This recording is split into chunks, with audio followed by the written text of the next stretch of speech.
Justice, Islamabad High Court, Athar Minallah Sahib, Moses judges, ministers, وکلا، خواتین حضرات، میں نے جب 25 سال پہلے اپنی پارٹی کا آغاز کیا تو اس کا نام انصاف کی تحریک رکھا، اور وہ کیوں رکھا؟ کیونکہ میں ایک پالیٹکس کا بھی اسٹوڈنٹ تھا، تاریخ کا بھی اسٹوڈنٹ تھا، اور بہت پہلے میں اس نتیجے پہ آ گیا، کیونکہ میں پروفیشنل کرکٹ باہر کھیلتا تھا، دنیا میں نے دیکھی ہوئی تھی، تو پالیٹکس میں تو میں صرف آیا ایک ہی وجہ سے تھا کہ ہمارا ملک کیوں پیچھے رہ جائے۔ ہم دیکھتے تھے کہ دنیا آگے جا رہی ہے اور پاکستان ایک وقت پہ آگے جاتے ہوئے پیچھے نیچے آنا شروع ہو گیا۔ 60s میں پاکستان یہ سارے خطے میں ایشیا میں چوتھے نمبر پہ ملک تھا، جس کو دنیا دیکھتی تھی، ترقی کر رہا تھا، ڈیولپمنٹ کا ماڈل تھا، کوالٹی ہماری یونیورسٹیز تھی، گورنمنٹ ہاسپٹلز میں اچھا علاج تھا، ہم سب، میں اور میری فیملی گورنمنٹ ہاسپٹل میں پیدا ہوئے تھے۔ تو ہم نے پھر دیکھا آہستہ آہستہ ہمارا ملک اوپر سے نیچے جانا شروع ہو گیا، اور وہ ملک جنہوں نے پاکستان سے انسپائر ہو کے اپنا ڈیولپمنٹ ماڈل لے گئے تھے وہ اوپر جانے شروع ہو گئے۔ ہماری سامنے سنگاپور، جس کی حیثیت کوئی نہیں تھی، کوئی سوچ بھی نہیں سکتا تھا کہ سنگاپور اور پاکستان کا کوئی کسی مقابلہ ہوگا، یا ملیشیا کا، وہ سب آگے نکل گئے۔ تو میں تو وہ خوش قسمت انسان تھا جس کو اللہ نے سب کچھ دے دیا تھا، تو مجھے تو پالیٹکس میں آنے کی کوئی ضرورت نہیں تھی، لیکن اس لیے آیا کہ ہم نے اپنی آنکھوں سے دیکھا کہ اگر ہماری طرح کے لوگ جن کو ضرورت نہیں ہے پالیٹکس میں آنے کی، اگر وہ نہیں اسٹرگل کریں گے تو ملک کا جس طرف جا رہا تھا، اور پچھلے 30 سال میں 85 کے بعد ملک تو بڑی تیزی سے نیچے گیا، ہر چیز میں دنیا آگے نکل گئی۔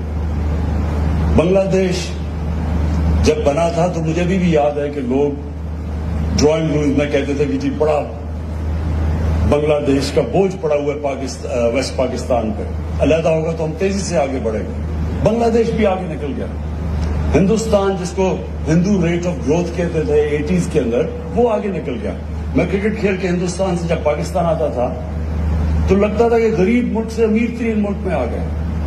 میں نے کبھی اتنی غربت نہیں دیکھی تھی جو میں نے ہندوستان میں دیکھی تھی۔ یہ سارے ملک ہمارے سے آگے نکل گئے، اور میں آپ کو ایک چیز، ایک وجہ بتاتا ہوں کہ اس کی وجہ کیا تھی۔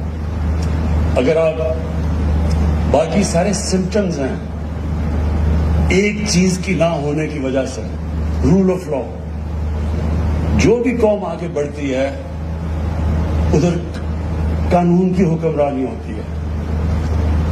جو بھی بنانا ریپبلکس ہوتی ہیں وہ وسائل کی کمی سے نہیں بنتی۔ بنانا ریپبلکس کے اندر قانون نہیں ہوتا، طاقت کی حکمرانی ہوتی ہے۔ ہمارے نبی صلی اللہ علیہ وسلم نے، میں اس لیے لوگوں کو سمجھاتا ہوں کہ یہ اسٹڈی کریں کہ یہ کیا فنومنا تھا، مدینہ کی رات سے کیا فنومنا تھا۔ یہ ہسٹوریکل ایونٹ ہے۔ باقی سارے اللہ کے پیغمبر ہسٹری میں نہیں ہے ان کا کوئی مینشن، یہ ہسٹری کے اندر ہے۔ کس دن میں ہجرت کی، کس دن میں فتح مکہ ہوا، کس دن میں جنگ بدر ہوئی، یہ سب کچھ تاریخ کا حصہ ہے۔ تو یہ ایک فنومنا ہے کہ وہ قوم جس کی کوئی حیثیت ہی نہیں تھی عربوں کی، وہ اتنی تیزی سے دنیا کی انہوں نے امامت کی، یہ تاریخ کا حصہ ہے۔ تو اس کی جو بنیادی چیز تھی رول آف لا تھا۔ 2 خلیفہ وقت، 4 میں سے 2 خلیفہ وقت عدالت کے اندر پیش ہوئے، قانون کے نیچے تھے۔ ہمارے نبی صلی اللہ علیہ وسلم نے بہت، یہ 2 ان کی جو حدیث ہے یہ ہم اسکولوں میں پڑھانا چاہیے۔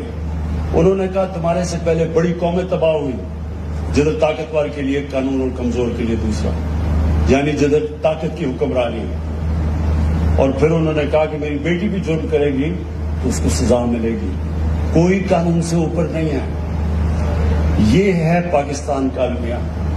ہمارے ملک میں یہ جو 2 پاکستان شروع ہو گئے، ایک نہیں 2 پاکستان، ایک پاکستان کے لیے ایک علیحدہ سیٹ آف رولز دوسروں کے لیے علیحدہ. اور یہ جو ریفلیکٹ کیا تھا ابھی سی ڈی اے کے چیئرمین عامر نے یہ جو بھی آپ کو دکھائی کہ وہ جو یعنی جنہوں نے جدھر انصاف ملنا ہے اس کی حالت دکھائی انہوں نے, اور شو کرتا ہے کہ کیا اس ملک کی جو لیڈرشپ تھی اس کو کوئی فکر نہیں ہے کہ لوگوں کو انصاف ملے یا نہ ملے. کیونکہ دیکھیں ایک چیز, امریکہ اپنے آپ کو انٹرنیشنل کرمنل کورٹ کے نیچے نہیں ڈالنا چاہتا, وہ قانون سے اوپر رہنا چاہتا ہے. طاقتور ہمیشہ قانون سے اوپر رہنا چاہتا ہے, وہ قانون کے نیچے نہیں آنا چاہتا. لیکن جو مہذب معاشرہ ہے وہ ان کو قانون کے نیچے لے کے آتے ہیں. جو ہماری اسٹرگل ہوئی ہے جب سے آئے ہیں, یہ کیا اسٹرگل ہے؟ سارے اکٹھے ہو کے کہتے ہیں کہ جی ہمارے لیے علیحدہ قانون بنا دو, ہمیں این آر او دے دو. ایک ہی بلیک میل کر رہے ہیں کہ نہیں تو آپ کی گورنمنٹ نہیں چلنے دیں گے. اور یہی جنرل مشرف نے سب سے بڑی جو ظلم کیا اس ملک پہ, ایک تو آئین توڑا, لیکن جو سب سے بڑا ظلم کیا این آر او دے دیے طاقتور کو. وہ پیسہ تو جنرل مشرف کا نہیں تھا, پیسہ تو قوم کو چوری ہوا تھا. اس کے پاس تو رائٹ ہی نہیں تھا کہ ان کو کہے جی نہیں ہم نے آپ کو معاف کر دیا. اور میں چیف جسٹس صاحب آپ کے ساتھ 2007 میں اس تحریک میں شامل اس لیے تھا کہ یہ ہمارا نظریہ تھا. میں پہلے دن سے کہہ رہا تھا, 25 سال پہلے کہہ رہا تھا کہ ملک تو صرف تب آگے بڑھے گا جس ملک میں آزاد عدالتیں آئیں. اور جب اتنی وہ اسٹرگل تھی, اور وہ ایپک اسٹرگل تھی, کیونکہ مجھے بڑا فخر ہے کہ ہم اس اسٹرگل میں ہم نے شرکت کی, اور جو وکلا نے قربانیاں دی اور جس طرح وہ سامنے آئے, وہ بڑی زبردست اسٹرگل تھی. وہ ایک ڈیموکریٹک اسٹرگل تھی. وہ in fact struggle rule of law کی تھی. ایک ملٹری ڈکٹیٹر کو کہہ رہے تھے کہ آپ یہ نہیں کر سکتے کہ جج کو, چیف جسٹس کو اس طرح آپ اس کو ہٹا نہیں سکتے. لیکن مجھے بڑے افسوس سے کہنا پڑتا ہے کہ جو اس اسٹرگل کی نتیجے میں جو ریزلٹس آنے چاہیے تھے, وہ مجھے افسوس سے کہنا پڑتا ہے وہ نہیں آئے.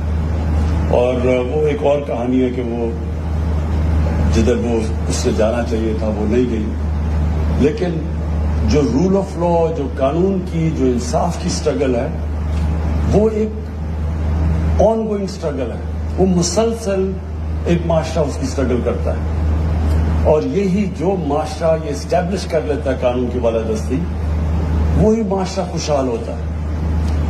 جب ریاست مدینہ اور ہم نے فیصلہ کیا کہ ہمارے بچے 8, 9 اور 10 کلاسز کے اندر پوری سیرت نبی پڑھیں گے, ہم ان کو اس لیے پڑھانا چاہتے ہیں کہ یہ تاریخ میں یہ جو فینومینا تھا اس کو اسٹڈی کیا جائے, بچوں کو بھی پتا ہو, تاریخ کا پتا ہو کہ یہ کوئی گریک میتھولوجی نہیں ہے, یہ تاریخ کا حصہ ہے کہ کیسے ایک قوم ٹرانسفارم ہوتی ہے.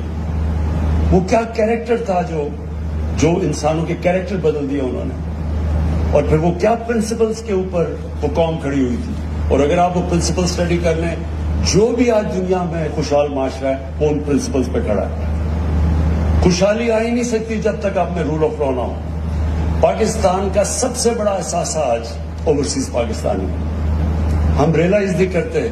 میں یہ بھی 25 سال سے کہہ رہا ہوں کہ یہ سب سے بڑے ایسٹ 90 لاکھ پاکستانی جو باہر بیٹھے ہوئے ہیں, ان کی جو جی ڈی پی ہے وہ تقریباً ہمارے 22 کروڑ پاکستانیوں کے تقریباً اتنی ہیں.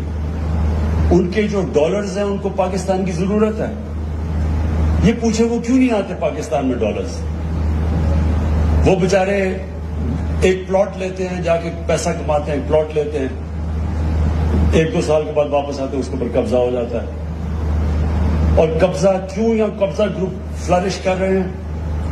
قبضہ گروپ اس لیے فلرش کرتے ہیں کہ آپ کی زمین پہ قبضہ کر لیں, آپ لیگل ریکورس لیں, اس سالوں بلکہ کیس ہی ناممکن ہے اس کو رزلٹ ملنا. تو جب آپ کو انصاف نہیں ملتا تب پھر طاقتور یہ جو قبضہ گروپ ہے یہ پھر پریویل کرتے ہیں سوسائٹی میں. انگلینڈ میں کیوں نہیں قبضہ گروپ؟ میں ساری 18-19 سال گزارے ہیں وہاں. کیوں نہیں یورپ میں قبضہ گروپ؟ کیونکہ وہاں قانون ہے. تو ہمیں ہماری جو اسٹرگل ہے, اور چیف جسٹس صاحب میں آپ کو داد دیتا ہوں, آپ نے بڑی بڑی زبردست ججمنٹس دیے ہیں جو کہ ہمارے معاشرے کے لیے امپورٹنٹ ہے. اور انوائرمنٹ کے لیے خاص طور پہ، کیونکہ ہم نے بڑی تباہی کی اپنے ملک کی، ماحولیات کی. جس طرح ہم نے یہ اسلام آباد، آپ کو حیرت ہوگی کہ 1960 سے 2010 تک جتنی اسلام آباد میں ڈیولپمنٹ ہوئی تھی 10 سے لے کے 20 تک 10 سالوں میں اتنی اور ہو گئی ہے. تو گرین ایریاز جا رہے ہیں اور یہ ہماری گورنمنٹ پوری کوشش کر رہی ہے، اور اس میں آپ کی بڑی ہمیں ہیلپ کی ضرورت ہوتی ہے، اور آپ ہیلپ کرتے ہیں بچانے کے لیے اس ملک کا. یہ جو ایک ماڈل سٹی بنی تھی جس میں گرین ایریاز رکھے گئے تھے، اور اب تو ملک کی ہماری آنے والی جنریشنز کی ضرورت ہے کہ ہم ان کو پولوشن سے بچائیں اور یہ جو کلائمیٹ چینج کے افیکٹس ہیں ان سے بچائیں.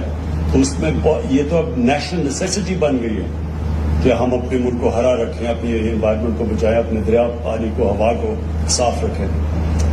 لیکن سب سے بڑی بات یہ چیف جسٹس صاحب، آپ کے یہاں اس فنکشن سے میں یہ کہنا چاہتا ہوں اور اپنی عدلیہ کو بھی یہ بتانا چاہتا ہوں کہ ہماری گورنمنٹ آپ کی پوری مدد کرے گی فیسیلیٹیٹ کرنے میں. یہ جو ہم نے 93 ضلع کورٹس بنائے ہیں، یہ ہمیں کیا بہت پہلے بن جانے چاہیے تھے، اور یہ ایمفسائز کرتا ہے کہ ہمارے لیے انصاف پرائیورٹی ہے، اور انصاف چاہیے ہوتا ہے کمزور کو. طاقتور چاہتا نہیں ہے انصاف، اوپر رہتا ہے قانون کے. کمزور کو پروٹیکشن چاہیے ہوتی ہے طاقتور سے. اس لیے یہ جو عام آدمی کو اگر آپ نے اوپر اٹھانا ہے تو وہ صرف جب ہیومن ڈیولپمنٹ کا حصہ صرف یہ نہیں کہ آپ اس کو تعلیم دیں اور اس کو صحت دیں، اس کو انصاف بھی دینا ضروری ہوتا ہے. اور انصاف جب ملتا ہے ایک معاشرہ آزاد ہو جاتا ہے.